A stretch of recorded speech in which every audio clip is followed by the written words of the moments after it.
It is a place of remoteness, of plunging and a hungry sea lunging upon jagged rock and small hill beaches.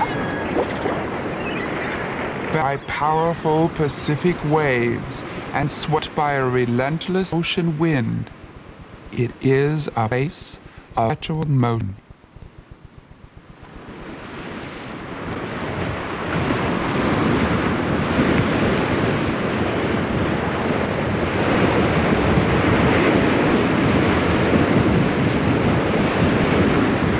This small portion of the coastland the Spaniards named California is unique. It may appear barren, it is rich with life.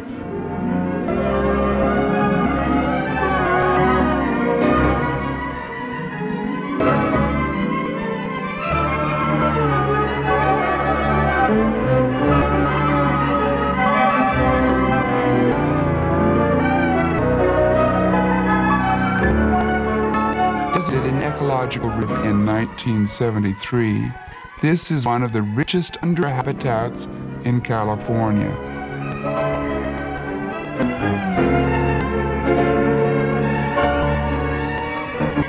Sea otters,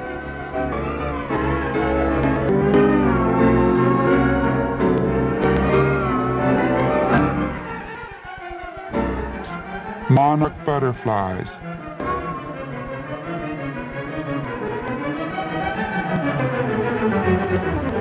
seals, and harbor seals are the protection of Point Lobos State Reserve.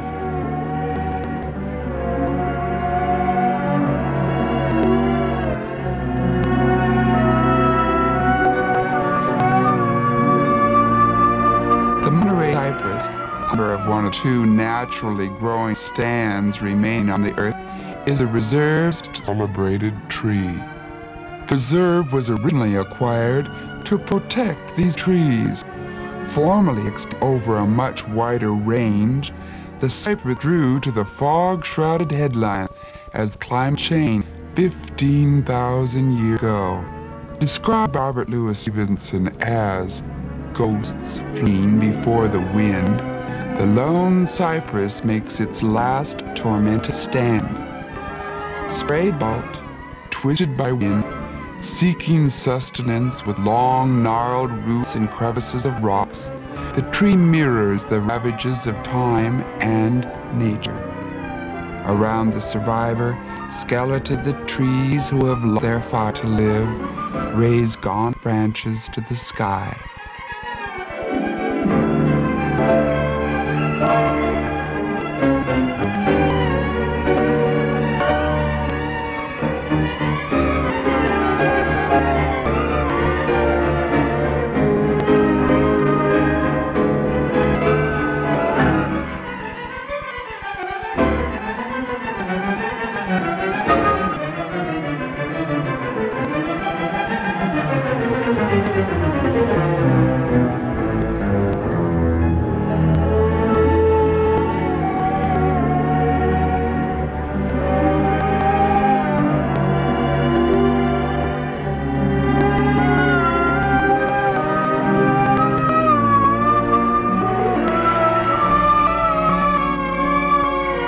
It was all wild, rocky coast, desolate and forbidding to the man of the pavements, editor Henry Miller.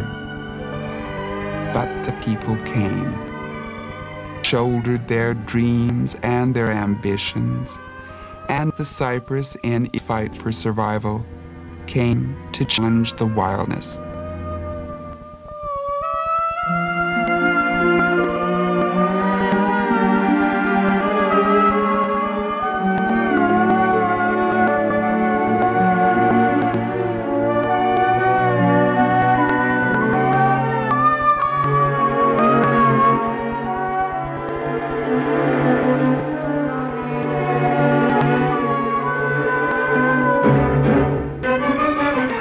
Multitudes were many who possessed the grit and determination to turn their dream to reality.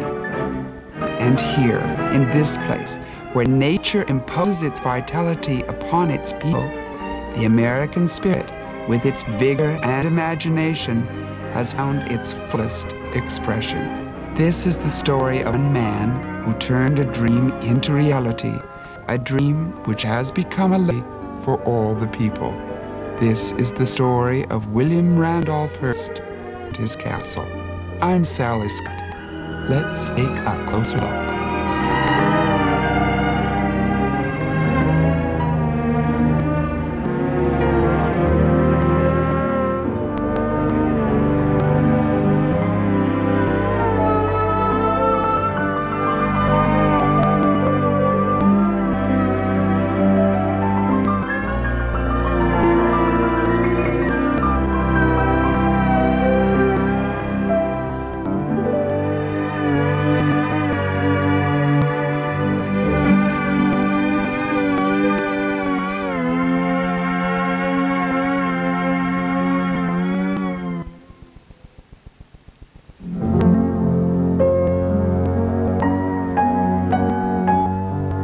The story begins with George Hearst, a Western pioneer endowed with the desire to look beyond and to widen his horizons.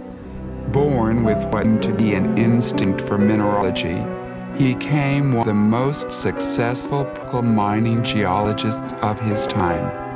Looking toward the El Dorado West, he heeded the call of the gold rush, migrating from Missouri Pacific shores. His name became synonymous with the richest gold and silver streaks. He rose from Missouri farmer to gold miner to United States Senator. He was most at home when viewing wide spaces, and he accumulated vast tracts of land. Here in the San Lucia Mountains of Sanson, he made his most significant purchase, the nucleus of 250,000 acres that one day become the site of California's biggest showplace and home for one of the nation's great art collectors. George Hearst's only son, William Randolph, was born in San Francisco in 1863.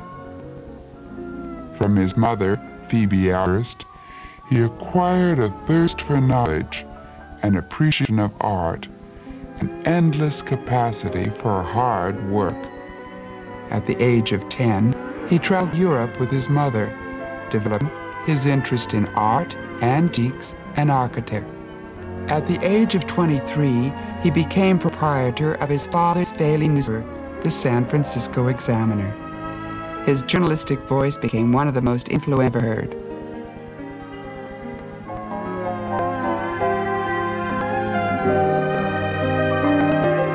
Politics had a natural appeal. In 1902, he was elected to the United States House of Representatives. Later, he married Millis Olson, and they had 5 sons. A series of political defeats shattered his hopes of becoming President of the United States.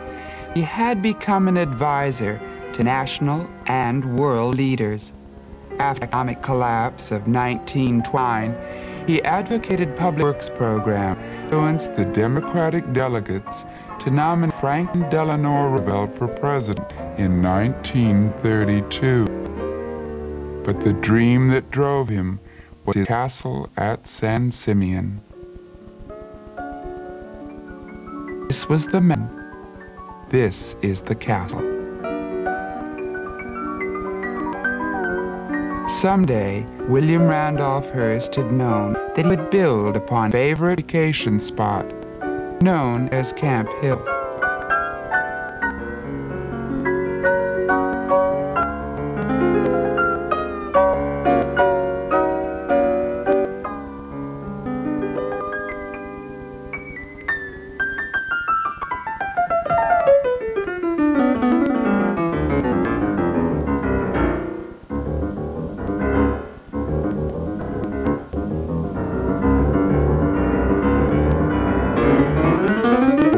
Castle, in far-flung warehouses, were the furnishings and artworks collected over the years.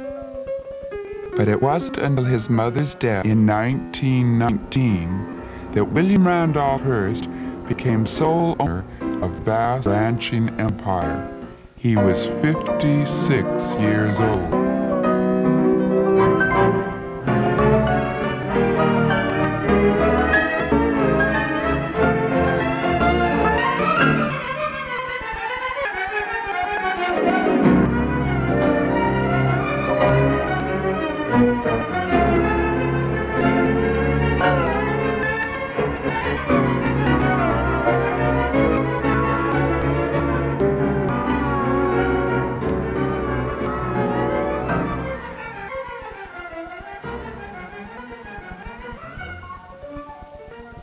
Plans to build began in the fall 1919. Julia Morgan was retained as architect.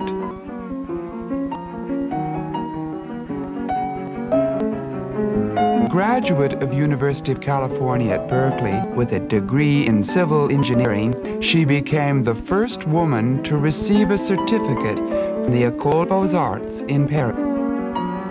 He has almost 800 other buildings to credit.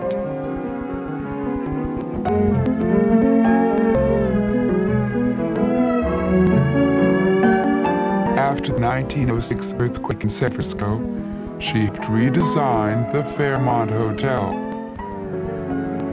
She also designed Mr. Hearst's house at Santa Monica. And she worked with Mr. Hearst here on the hilltop for almost 28 years.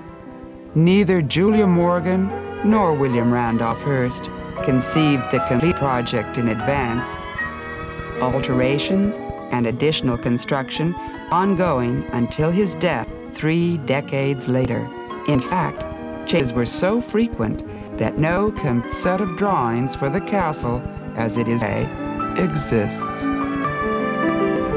Before construction could begin, supplies had to be brought in by coast steamer. An old ranch road improved to gain access to the site from the wharf at San Simeon. Giant oaks in the way of construction were encased in huge tubs of concrete and moved to areas sodded with soil carted up the hill from below. Water was piped from springs 5 miles away. All construction materials, lumber, cement, steel beams were laboriously hauled, load after load, up the hill to this particular spot.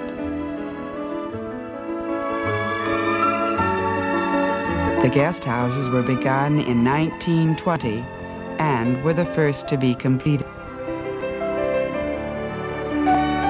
The design is Mediterranean revival with Italianate or Hispano-Moresque detailing.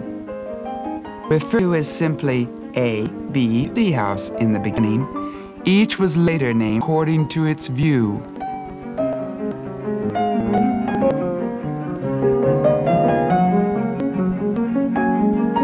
Casa del Mar, House C.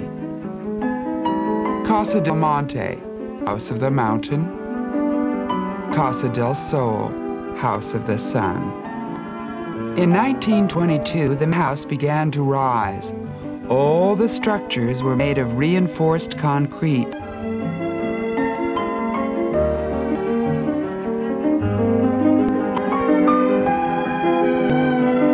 When the towers completed, each fitted with 18 Belgian carillons.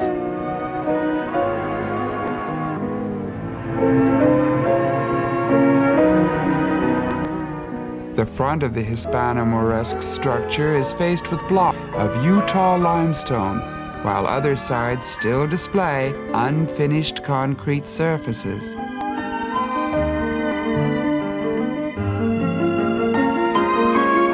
A number of 13th to 16th century Gothic reliefs and sculptures decorate the facade.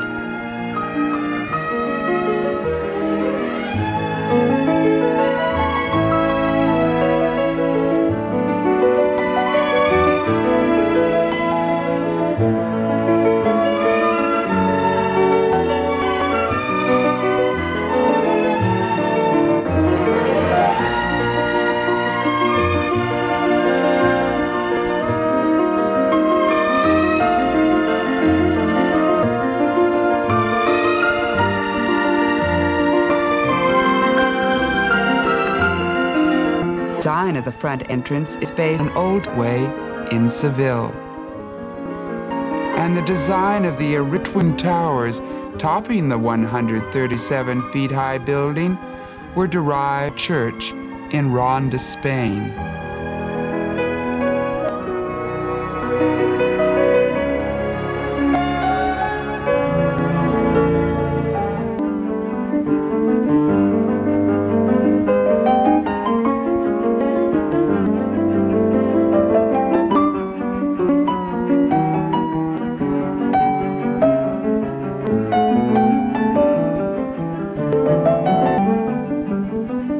ancient architectural pieces often determined the design of buildings. Priceless medieval stonework incorporated in a setting of 1920s cast stone.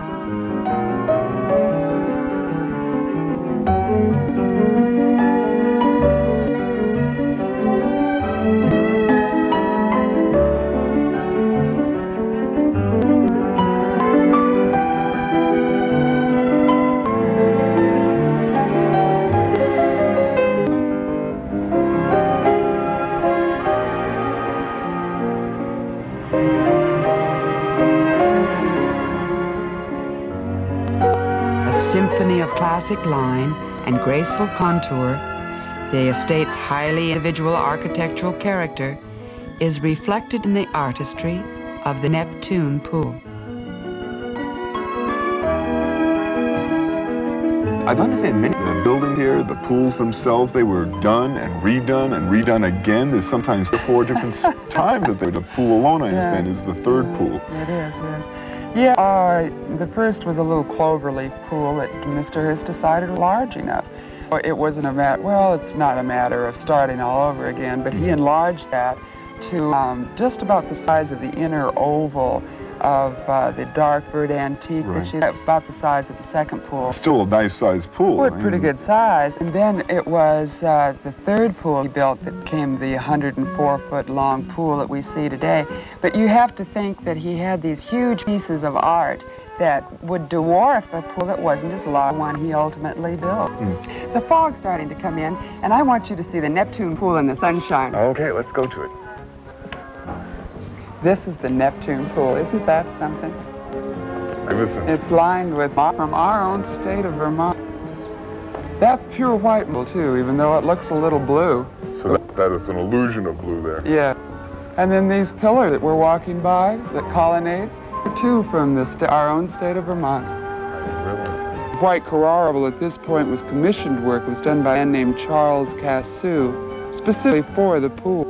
Mr. Hearst built this entire system the same time he built the Neptune pool. There is nearly 500,000 gallons of water being filtered through this filtered system here. It filters through sand and through porous concrete. We even have stalagmites and stalactites. Put your head, Bob. Okay.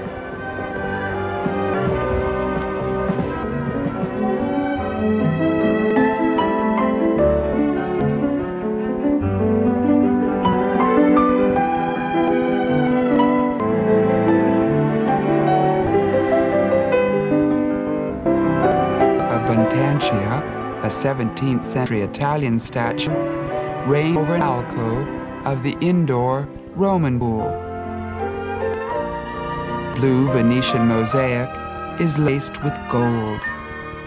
Gold tiles are gold leaf fused within glass.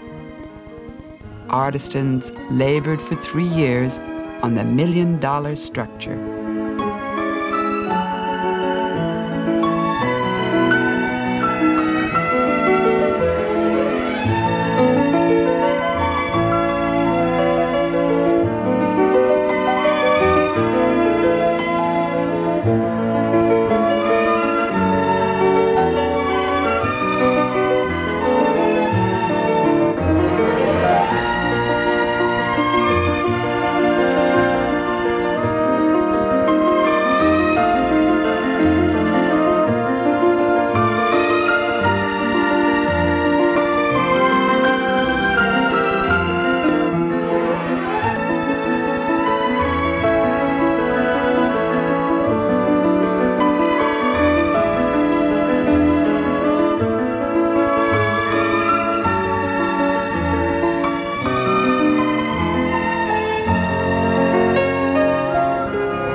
The grounds of the 123-acre estate were developed on a scale that was no less magnificent than the architecture.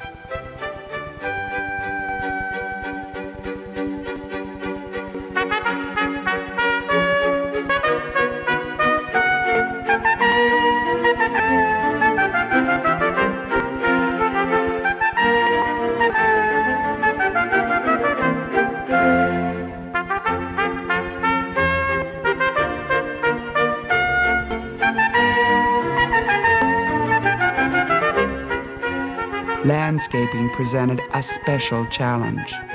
Dynamite charges were used to create basins in the barren soil of the hilltop. Thousands of tons of rich planting soil were trucked in from the lowlands. Most of the plants and trees, except the native coast live oak, were transplanted here. There are about 130 varieties of ornamental trees and nearly 50 varieties of citrus trees.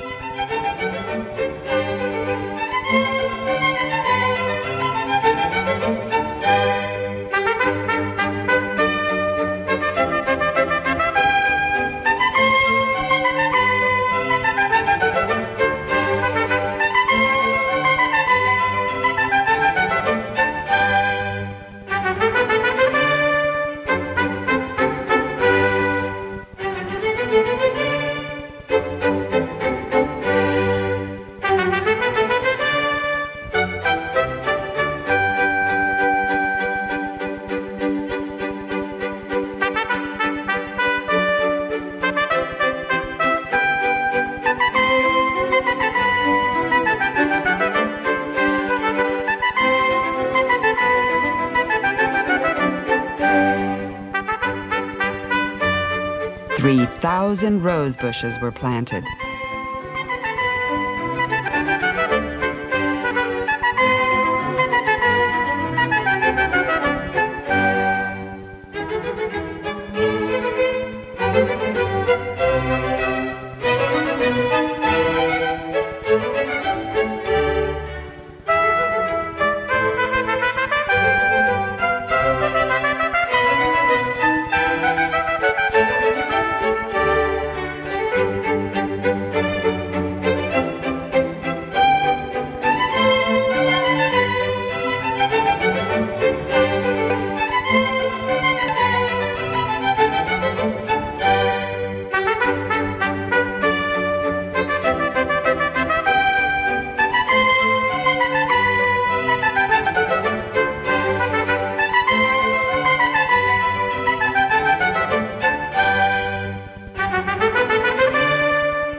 Every piece of statuary in the gardens has a perfect setting.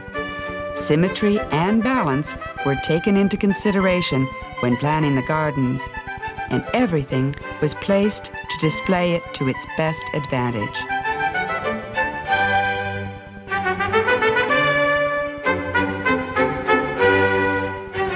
This graceful little girl feeding the goat was carved by Cuvier.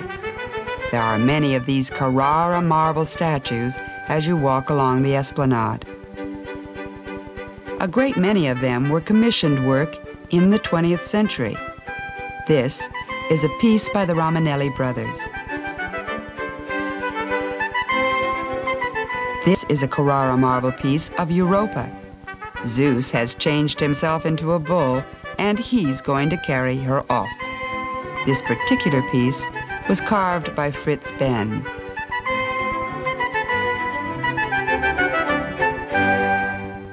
This little faun, with his horns and cloven hoofs, is a favorite piece. All the marble is Carrara marble. It comes from the quarries of northern Italy. It is the whitest and purest of all marble, and is the same used by Michelangelo. This is Venus, washing her hair.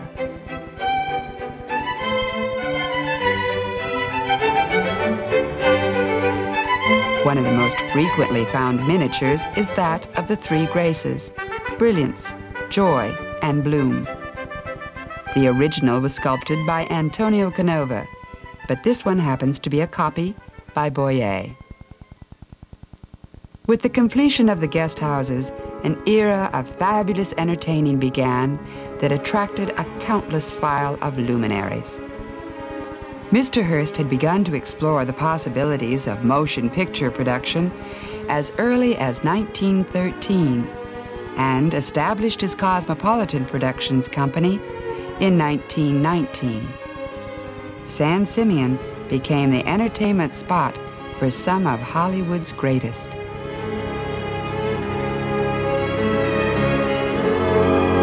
Cary Grant and Luella Parsons, Louis B. Mayer, and Mr. Hearst himself.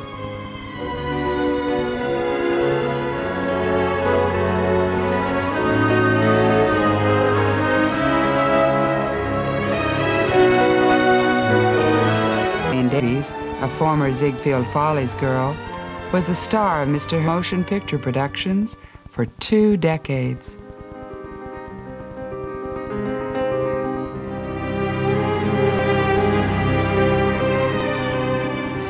She starred with most of the leading men in Hollywood.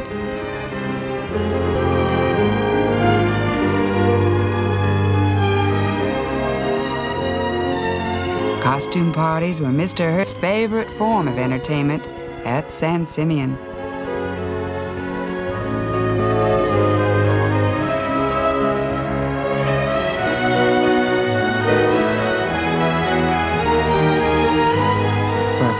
Of a century, there was laughter and play at San Simeon. But time was running out for the giant of the publishing world.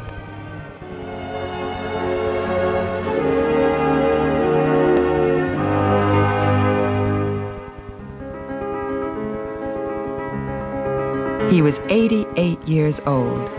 There were 1,200 mourners inside San Francisco's Grace Cathedral on August 14, 1951. In New York City, flags were flown at half-mast, and his obituary in the New York Times ran 3 pages.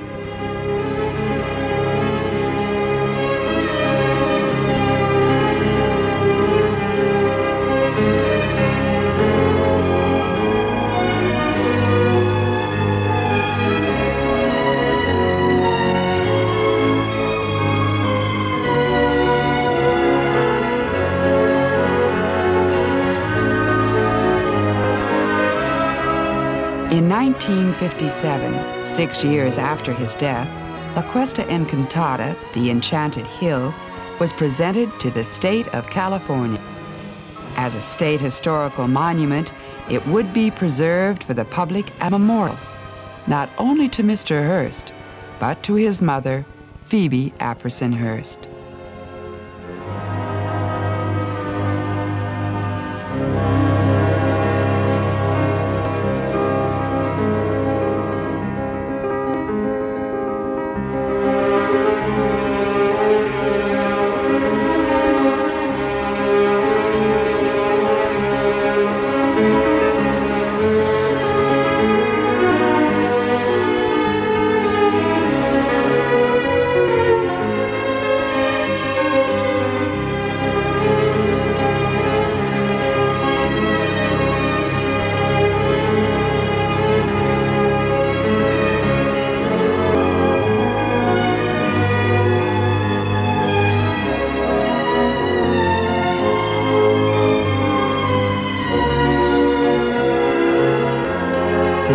Of the Enchanted Hill is memory of its renowned owner and his famous guests. The wonders of Casa Grande are the richness and variety of art and antiques housed in its specially designed rooms.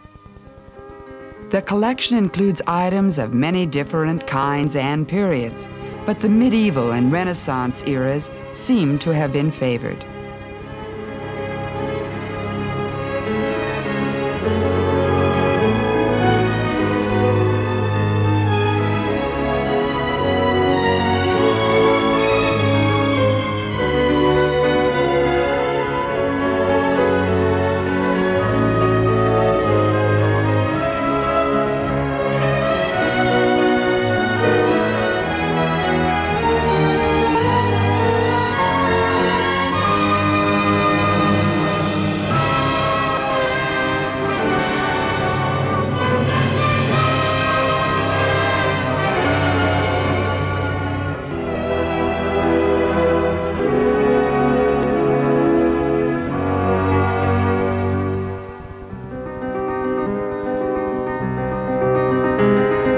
The opulence of a Venetian palace suggested in the decor of Doge's suite.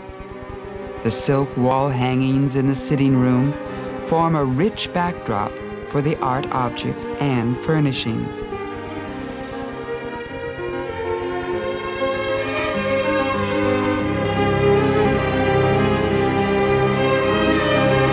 This is the suite where Winston Churchill stayed when he was a guest. You know, I think Mr. Hearst really captured the essence of the Italian Renaissance in this room.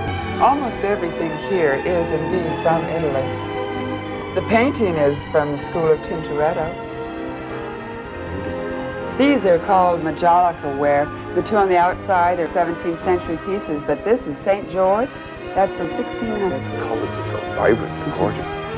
The tabletop is also Italian, 1600s. The little girl is from Florence. That has an alabaster shade. Of course, gold leaf, but isn't everything? That's magnificent. I love it. This is a bambocci. That's an Italian desk. Look at all that carving. Italian chair. That's called a scabella chair. It was used in a time when ladies wore those big hoop skirts that came to the side. They couldn't sit in a chair that had arms in it. They had to have a chair like that. The fireplace, that's 1600s. A family once warmed itself. Can you imagine? In the 1600s. 300 years ago. Above that, a piece of Delabia circling a bas-relief with a Madonna and Child. The Doge suite was very much a VIP suite. And Coolidge, George Bernard Shaw, Winston Churchill, they would have stayed in these rooms.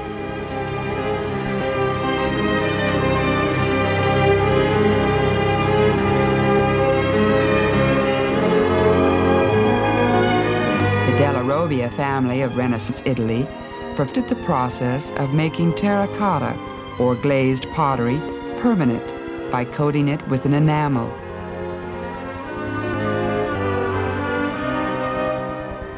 Pieces of their art are seen elsewhere in the castle, but most are concentrated in the Della Robbia room.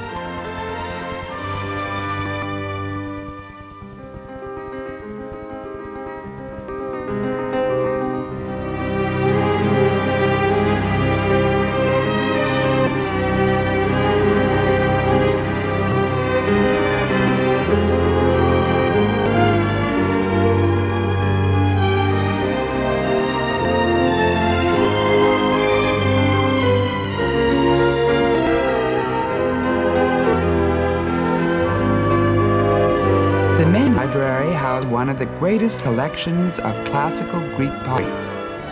Many of the 155 pieces are drinking cups or amphoras, vessels which were filled with wine or olive oil. They date from the 8th century BC to the 2nd century BC.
crater, such as this of the 4th century BC, was placed on a stand in the home and served as a decorative piece.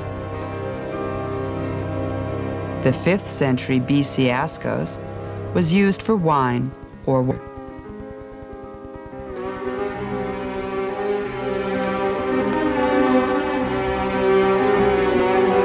The horses pulling a chariot are driven by Minerva, the Roman goddess of wisdom and the arts. The gilded bronze sculpture is signed by Frémaux, a French artist of the 19th century.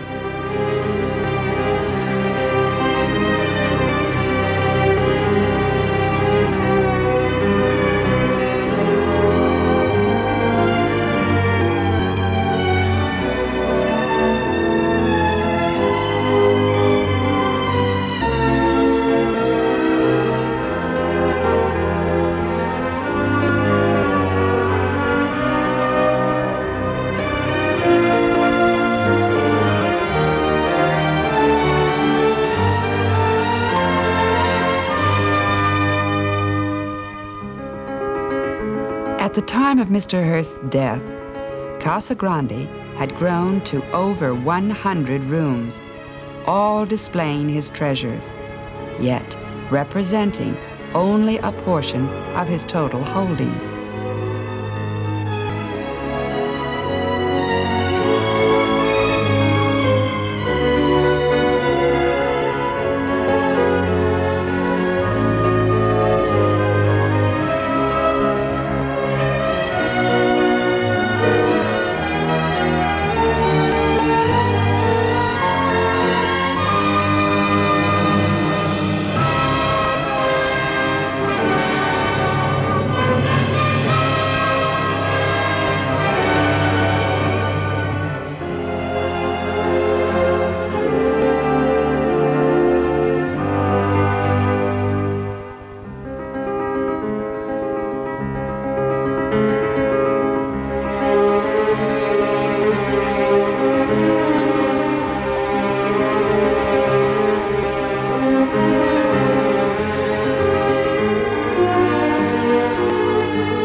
In any given year, how many would he actually spend up here at San Simeon?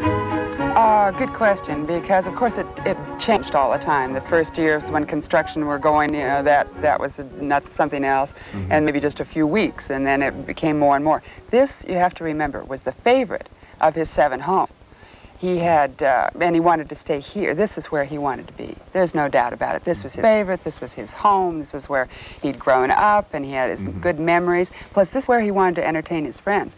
But he had 7 other homes, and he was there some of the 7 others? 7 other homes. A huge house up in Northern California at the foot of Mount Shasta, with the McCloud River going through the guest houses on either Along side. the Yeah, oh right. And then, of course, he built Marion Davies a one-room, what they call beach house. 100? In Santa Monica. And then, of course, he had a huge place in New York. And then he had a castle.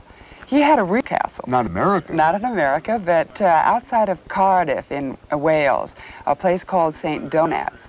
And that's another story, you know, a fantastic place. And of course, he was displaying his art in each one of these homes. But this is the place where he had the best memories, and this is where they seem to have most fun. Which kind of leads me to the guest houses themselves. They're spectacular Mediterranean-style buildings. Could you tell us something about each one of them? Well, we know that a house, La Casa del Mar, Mr. Hearst stayed there. He stayed there until construction was far enough so that he could move into his quarters on the 3rd floor, but he did stay in a house. In fact, this is a guest house. These are really guest rooms. But there was a time when Mr. Hearst used this house, preferred to use this house, and when he did, he made this particular guest room his office. Here are the gold fixtures I wanted you to see, Bob. Even the holders here and your glass holders. Look at the little lines of gold around the soap dish. It's all gold plated, included these little birds on the faucets. And of course that's marble, and then they picked up the color of gold in the marble. The legs are gold. In fact, even the plumbing under the sink has been plate gold. Oh, amazing. This is Mr. Hearst's bedroom in a house, and next to her.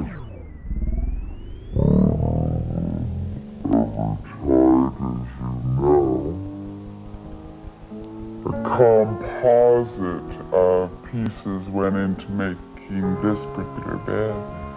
This is a Florentine piece from the 16th century of the Madonna and Child. And over here, a cope. Now, this is a religious vestment worn by a bishop in the church. This one, however, comes out of the 15th century, and it came from Venice. Julia Morgan and Hearst were not only involved in the architectural aspect of the construction here, but in the interior design. In this room, in all of the guest houses, in fact, Julia Morgan designed the ceilings. Now, once they were installed, men would lie on their backs on scaffolding and apply the 22-karat gold leaf. Look at all the faces in this particular ceiling. Casa Grande, the ceilings are, for the most part, antiques from Italy and Spain. The Spanish excelled in painted artwork. The ceilings have frequently been pieced together to fit the rooms and are suspended on wires from the concrete structures above.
You've got B House, which is La Casa del Monte, and that is strictly on one level. In fact, there are only 4 bedrooms in that house and a sitting room. And the reason, and that's one of the reasons it was the most popular of all the guest houses, because people really did like cozy bungalow cottage feeling that they had in that house. It was no doubt one of the favorites of all the stars, and definite favorites of David Niven, who was a guest here.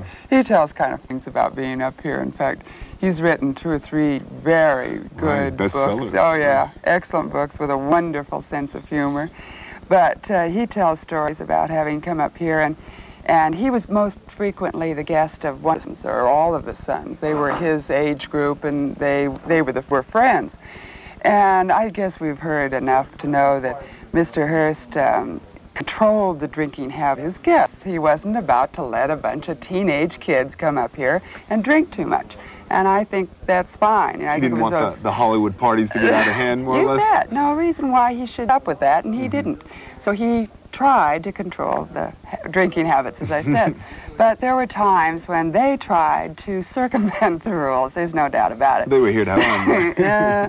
And David Niven at one time said that he looked back on some of this and wondering if maybe he would have done things differently if he'd been more mature. But at this point, he did bring up a case of scotch, and he tells about it in his book.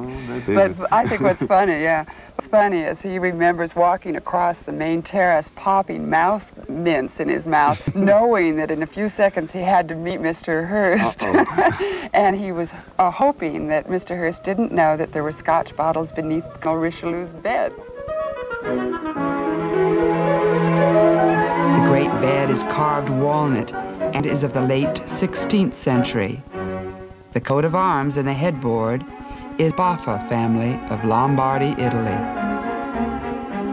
What would a daily routine look like up here? What was the way the people would meet each other, go through a day? Okay. First of all, Mr. Hearst's invitation to you was always to come to the ranch. Okay. And it was a very informal invitation. He wanted you to come up here and enjoy horseback riding. He wanted you to play tennis in either one of the, on the 2 tennis courts. You could swim in either of the indoor or the outdoor pool. He had a billiards table and a complete library for his guests. They could do just about anything they wanted. Now, it seems that about maybe 7 or 8 o'clock at night, he would ask you to come to the assembly room. And Adela Rogers St. John's, who worked for him and was also a guest frequently, said they called it the Great Hall. But then, you know, it's a huge room, I suppose. It's actually the largest of 14 sitting rooms, but it's also the living room on the hill. So you would gather there prior to dinner for your cocktails. And that would be the first room as you entered the front of the castle itself. That's right. And this is a Gregorian chant book.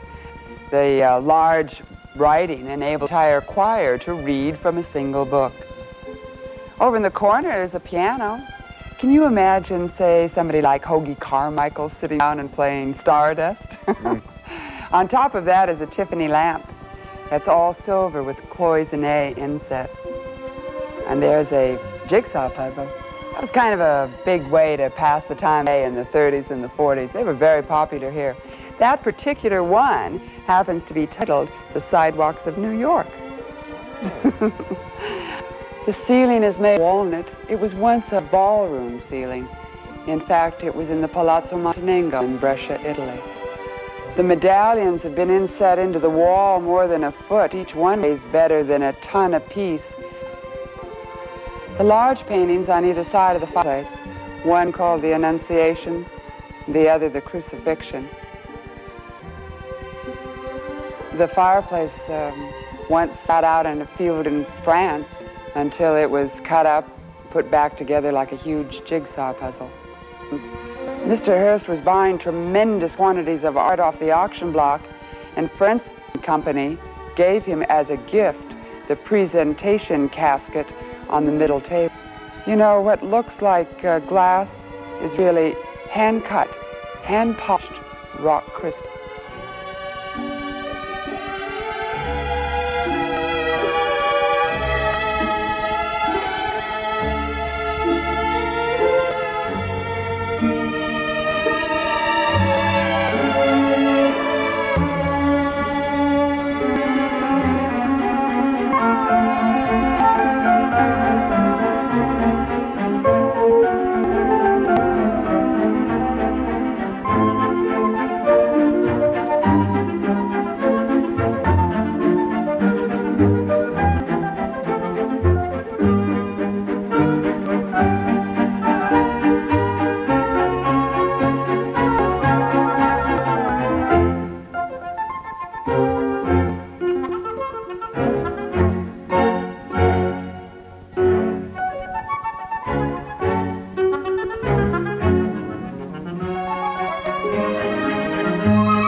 Intricately carved, ornately decorated, the rich warmth of wood is a stunning contrast to vibrant color and delicate beauty.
Only special guests saw the golden sanctuary of the celestial suite.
Renaissance assembly room and walk into this, the refectory, as Mr. Hearst called it, or dining room, we're stepping back architecturally speaking a good 200 years to this period of art when all the lines were vertical and it automatically raised your eyes upward. And I want you to look at this ceiling. There are 13 full-size standing saints that 400 years ago were looking down on monks when they were eating in their dining rooms. And the monks had to sit at refectory tables, which are just like these. Only they would put the tables against a blank wall, and the monks had to sit on these hard wooden benches. They were discouraged from conversation. They had vows of silence. But Mr. Hearst used the narrow refectory tables in order to encourage conversation. And he pulled 2 feet tall silver candlesticks out on these tables, right next to ketchup and mustard bottles in their own store-bought containers. Amazing. He put the condiments out every 4th play setting. I wonder if he was remembering the good old Camp Hill days, or was he teasing the Eastern establishment just a little? But more silver. A piece of Sheffield. This is the only piece of plate in the room. It's a warming dish. A mace from Dublin, Ireland, a symbol of authority, and a wine cistern. Now that's the Queen Anne design, designed by David Willems. once belonged to the Baron of Beaulieu Castle. We think that he probably added the flags in this room for the additional color that they give. They're part of a festival held twice a year in Siena, Italy, called the Palio della Contrada. The original were silk flags, but now they're being kept safely in the basements, and these are copies that are out now. This is a bishop's banner. Now, this would have been held or carried in a religious processional so that the crowds on all sides on the street could have told where the bishop was in the processional.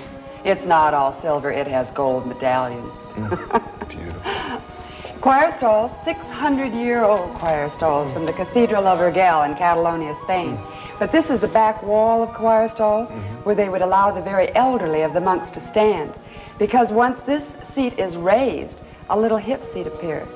So that the monk, with his long robes, he could get back into these little cubicles, appear to be standing, but in fact resting. The church said, that's okay. They called them mercy seats. And this is part of the Daniel set. Here Daniel is interpreting the dreams for King Nebuchadnezzar.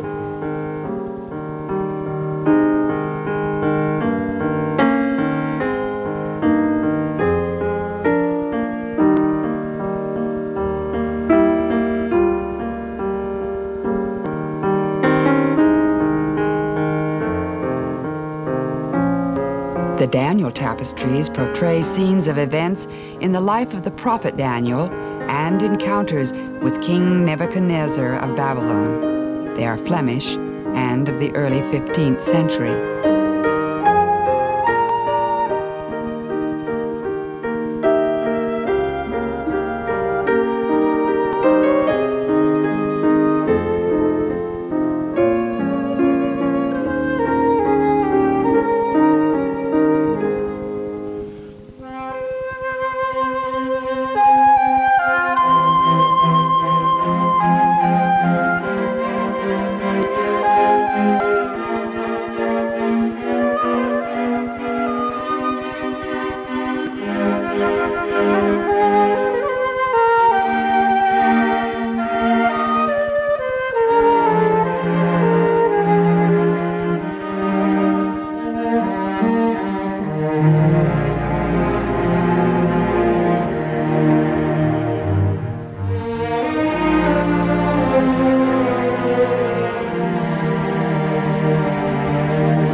W.R. Hearst began his collection with a few pieces belonging to his mother. A diversity of styles and techniques are represented.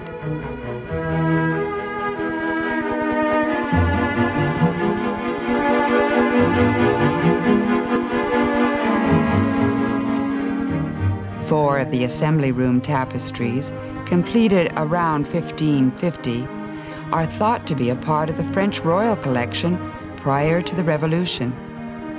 They depict the deeds of Scipio Africanus, the Roman general who defeated Hannibal during the Second Punic Wars.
Persian silk rug from Tabriz is decorated with calligraphy in Farsi, an ancient Persian language.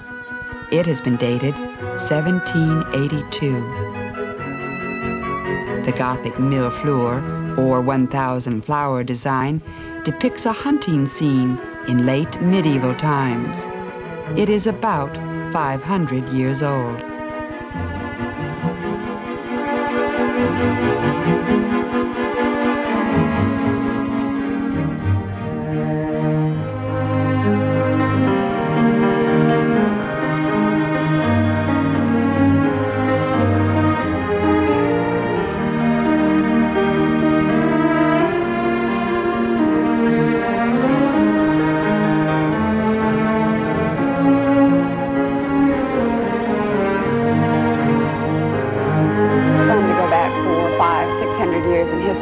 But Bob, it's fun to do something else, and I want you to play a game with me. Okay.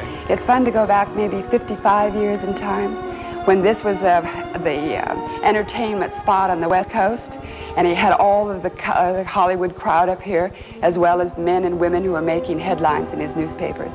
And I want you to pretend with me that we can see a guest list that all of the people were here, but probably not all at the same time.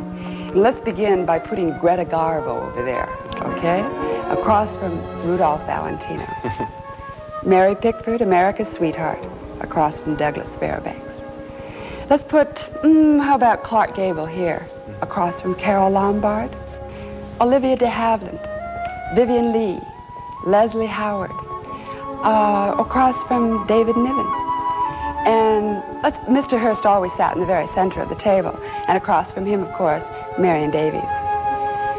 Bernard Baruch, George Bernard Shaw. Oh, let's see, who should we put here? How about W.C. Fields across from Marie Dressler?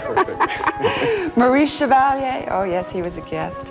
And let's put pretty little Colleen Moore right here. She's the little girl that bobbed her hair in the 20s and the flapper's hairdo was born.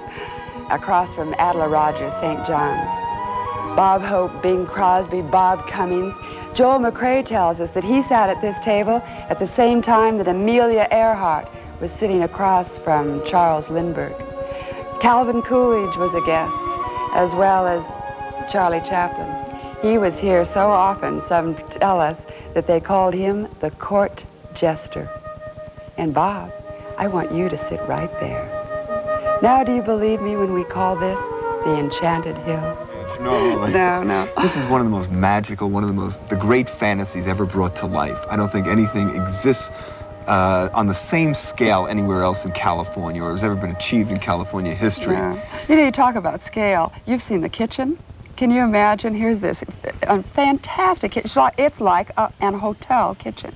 It's that large. With Monel, you know that shiny stuff that looks like stainless steel? That's really all Monel. All of those warming tables and that long pantry area. And then, of course, he had the rotisserie, which it seems to me that he was ahead of his time on that. And those huge pots for, you know, cooking gallons and gallons of soup or whatever at the same time. Hearst also kept an extensive wine cellar in the basement. There were vintages to complement any meal for any number of guests.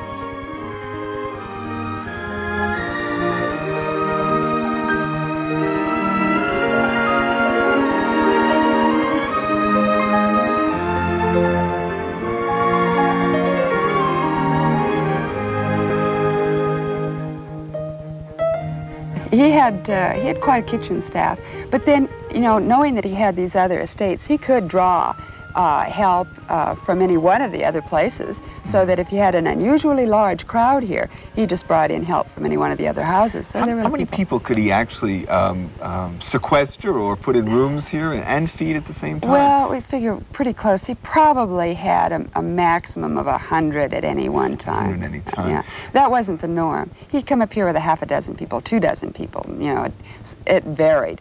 Now, Cary Grant tells us that he was here 3 days, and it was just Marion and Hearst and himself sitting at that huge dining room table, you know. And we've heard others say that they would be here all by themselves. He was running, at one point, literally running his empire, his businesses from this hilltop. He had a teletype machine, you know, the telegraph, a complete switchboard, so that he had contact with his businesses from this hill.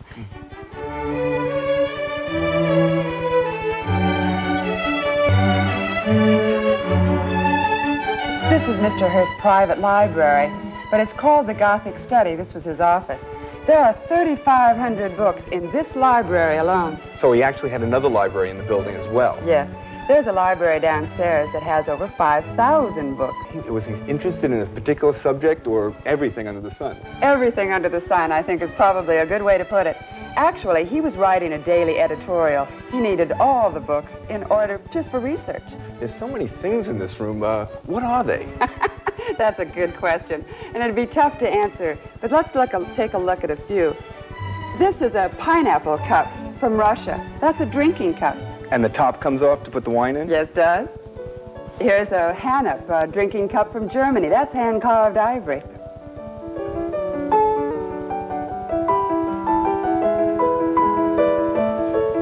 Gold and silver tankard here, a reliquary. You know, every time you see anything that looks like gold, it is. So these are the real things. They're not fakes. Not fakes. If it looks like silver, you can bet it's silver. Oh, and don't forget to look at the murals in this room. These were done by a man named Camille Salone. He worked for Mr. Hearst over 17 years. Every part of the ceiling is covered with something. Yes. Some of those murals are old stories out of the Bible as well as mythology. And don't miss this. Remember that huge Gregorian chant book that we saw in the assembly room? Right, yeah, I did. This is a page from one of those books. That's made of goat skin. This was Mr. Hearst's conference table. Mr. Hearst sat here. You know, he had editors coming from all over the country. He held conference business meetings up here. The Hollywood crowd never got to this level. None of the guests did, for that matter. This wasn't an intimate room then for his people then? No, no. He was busy. He was running 94 separate businesses. I thought he was just a newspaper man. Not quite. He had newspapers, all right, but he had magazines, radio stations, movie studios. He was very powerful. In fact, at one time, he made a telephone call from this room that released the delegates and ultimately nominated Franklin Delano Roosevelt in 1932. You're kidding. I didn't realize that at all. It's amazing.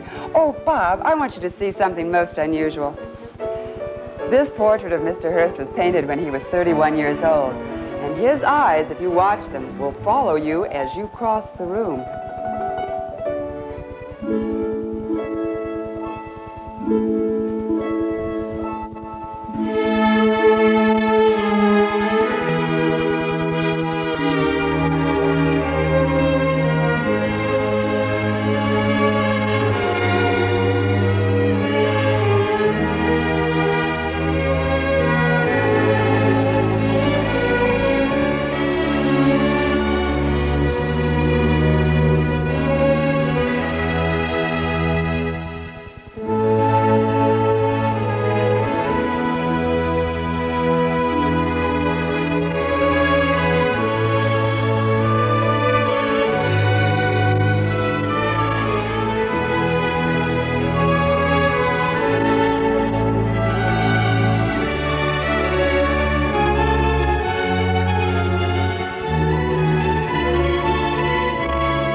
emphasis of the painting collection is on the Italian work of the 13th and 14th century. Many were done at a time when most paintings were unsigned.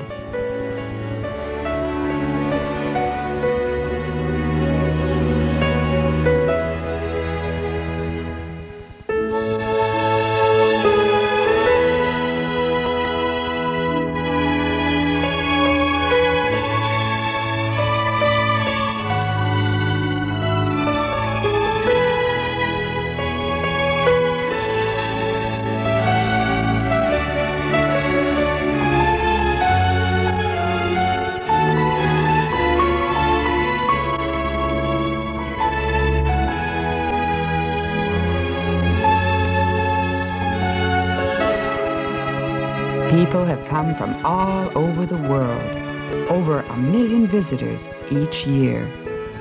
At the height of the season, 150 guides take tours through the estate at 10-minute intervals. The castle still occasionally plays host to famous guests. In 1966, after spending the previous night in the castle, Mrs. Lyndon B. Johnson took a sunrise tour of the Enchanted Hill while on a 3-day trip through the West.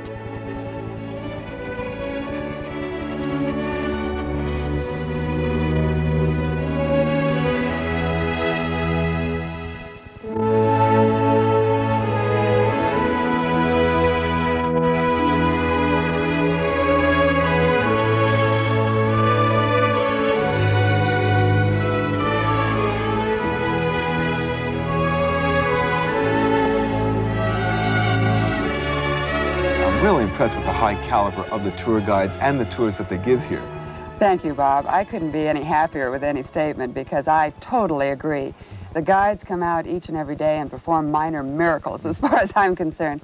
I think when someone comes up and just happens to go out on a tour, they're unaware of the responsibility that tour guide has. It's amazing what they can accomplish.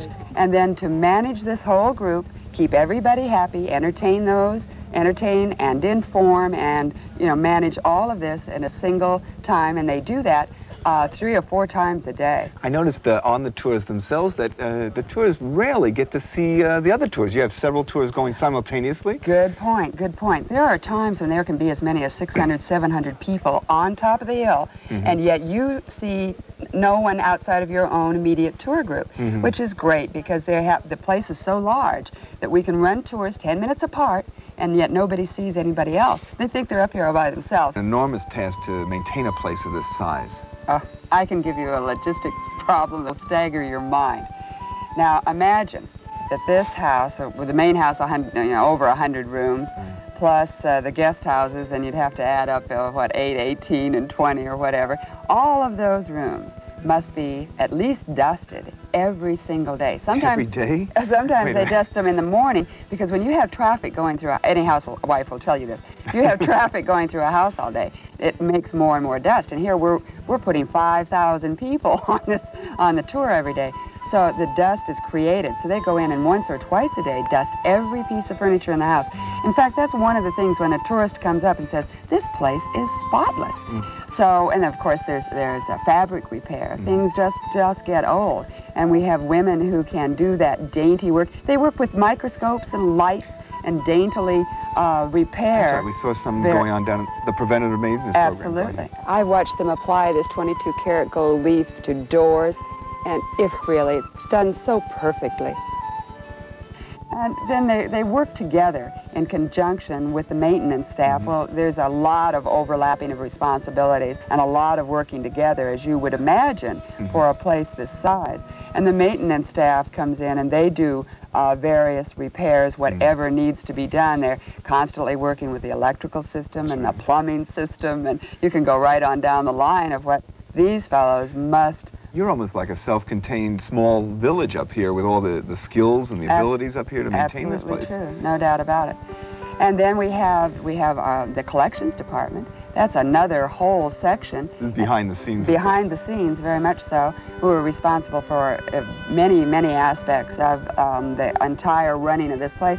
And one of the things that collections have been able to do for us through the years is gather more and more information, and which is great for the tour guide, because as their information comes in, we have more and more to add to our tours, and we can more sophisticated knowledge and information and all of this creates the whole, and it's at so there's one point. ongoing research all the time here, and the tours are constantly changing and evolving as you find out more. Absolutely. And then, of course, there's the Office of the State Architects. They perform their own miracles, too. Now, if something falls apart, or it's just plain old and it no longer is serviceable, say a balustrade, maybe one of those little balustrades, a piece in there, a pillar, they'll go out, they make a mold from a good one, and they actually make another balustrade just as Mr. Hearst's craftsmen would have done. They sometimes use the exact same process that were used 50 years ago. Sally, we've been on several tours over the last few days, and something's been in the back of my mind that I really wanted to ask you about. We go into the rooms, there's nothing to prevent people from going up to the tables and actually removing some of the art objects from those tables. What is there to prevent them from removing them? Well, I think that's part of the pride of the security up here. There are no barriers between you and the art, except there is security. But they're not hovering around, and they're not watching you don't think they're watching your every move. At least they're there all the time, you bet. They're here for a variety of reasons. If someone were to become ill on tour, the security takes care of everybody up here as well. They're protecting the crowd, they're protecting the art, so they're protecting everything. They're emergency staff as well. Yes, and they're very much here. In fact, there's a saying around here that the walls have ears. They do. They do. They're listening all the time. You bet. That's wonderful. Oh, but you know, I don't want us to go too long without discussing another aspect of this hilltop that we're equally proud of, and that's and I think it lends the enchantment again to the hilltop, and that's the garden.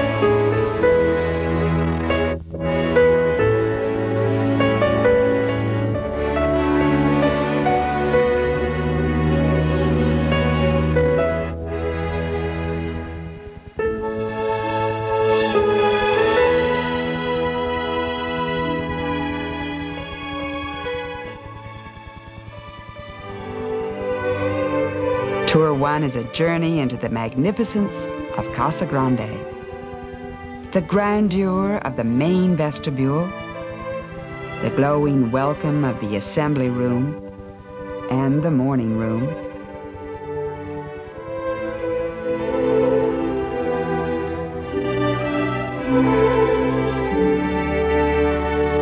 The medieval gaiety of the refectory,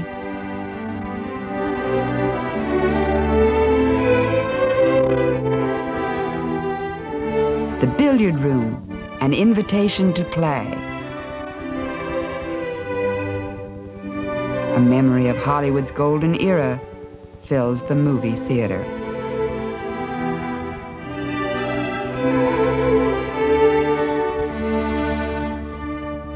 A vision of ancient times is brought to life in the glory of the Roman pool and the classic artistry of the Neptune pool.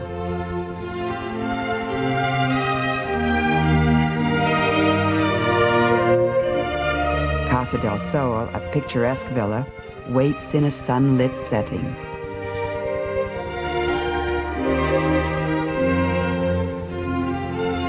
The Doge's Suite is a palatial delight on the second tour. The Gothic Suite is once the heartbeat of an empire.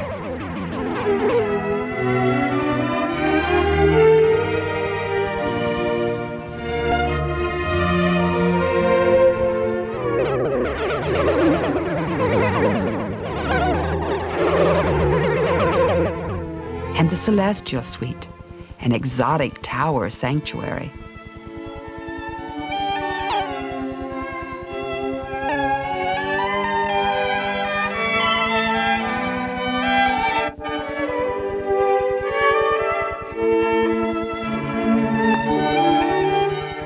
library is a repository of ancient art and modern thought.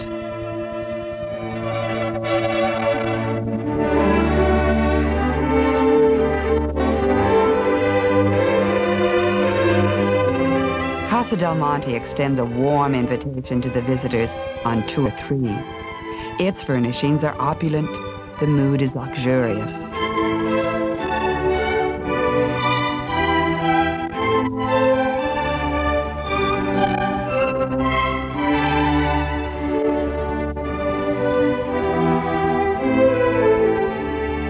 Awaiting discovery are the rooms of the new wing at Casa Grande. A composite of elegance, simplicity of design, and a myriad of treasures from all lands and ages.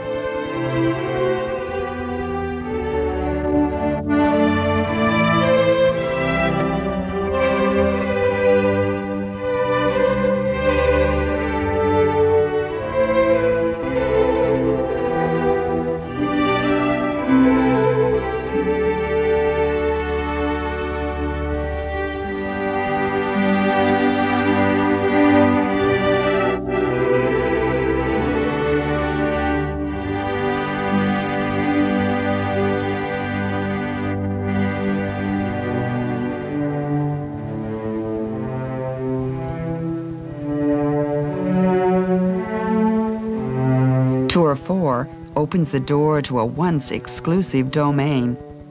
Formerly a private residence of Mr. Hearst, the rooms of Casa del Mar were entered only by a privileged few.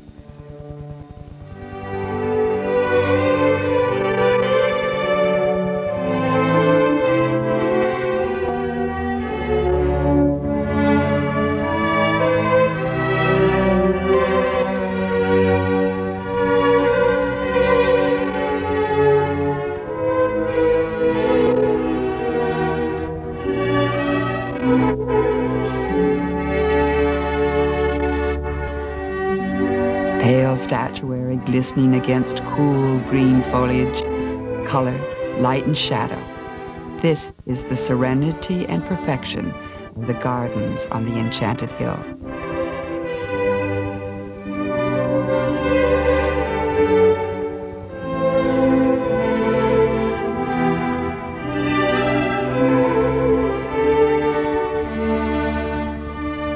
Mr. Hearst pretty well summed up his philosophy when he said, "Heaven is perfection, and perfection may be obtainable with God's help right here on earth through the work of our own hands."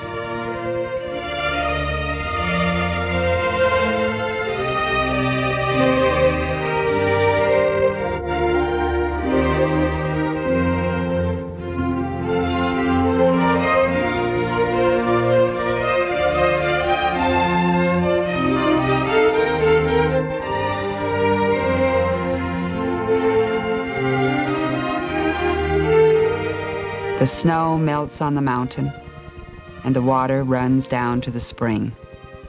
And the spring, in a turbulent fountain, with a song of youth to sing, runs down to the riotous river, and the river flows to the sea.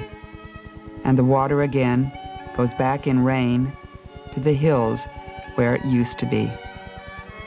And I wonder if life's deep mystery isn't much like the rain and the snow, returning through all eternity to the places it used to know.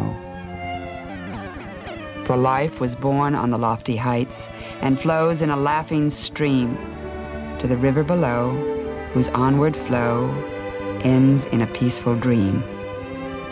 And so at last, when our life has passed and the river has run its course, it again goes back for the self-same track to the mountain which was its source.